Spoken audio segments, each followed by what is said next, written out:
Good afternoon.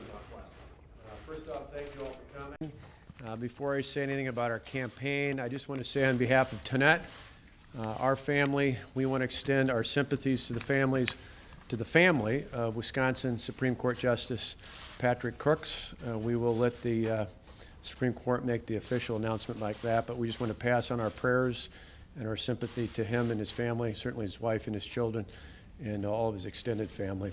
And we'll have more to comment on that in the days to come. As a kid, I was drawn to Ronald Reagan because he was a Republican and a conservative. But most of all, I admired him because of his eternal optimism in the American people. That thought came into my head when we were all standing on the stage at the Reagan Library last Wednesday. Ronald Reagan was good for America because he was an optimist. Sadly, the debate taking place in the Republican Party today is not focused on that optimistic view of America. Instead, it has drifted into personal attacks. In the end, I believe that the voters want to be for something and not against someone. Instead of talking about how bad things are, we want to hear how we can make them better for everyone. We need to get back to the basics of our party. We are a party that believes that people create jobs, not the government. And the best way to grow the economy is to get the government out of the way and build it from the ground up.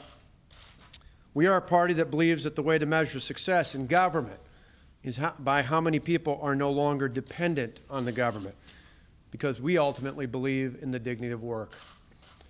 We are the party that believes that a strong military leads to peace through strength, and that will protect our children and future generations, that good will ultimately triumph over evil.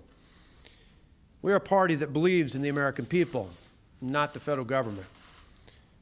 These ideas will help us win the election next fall, and more importantly, these ideas will make our country great again. To refocus the debate on these types of issues will require leadership. While I was sitting in church yesterday, the pastor's words reminded me that the Bible is full of stories about people who were called to be leaders in unusual ways. Today, I believe that I'm being called to lead by helping to clear the field in this race so that a positive, conservative message can rise to the top of the field. With this in mind, I will suspend my campaign immediately. I encourage other Republican presidential candidates to consider doing the same so that the voters can focus on a limited number of candidates who can offer a positive, conservative alternative to the current frontrunner. This is fundamentally important to the future of the party and, more importantly, to the future of our country. This is a difficult decision, as so many wonderful people stepped up to support our campaign.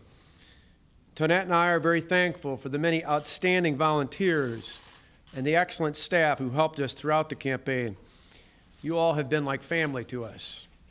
And speaking of family, I want to personally thank my wife, Tonette, who has been a rock, as well as our two amazing sons, Matt and Alex. I thank my parents and my brother David and his family and all of our other family and friends for their love and support. Most of all, I want to thank God. I want to thank God for his abundant grace.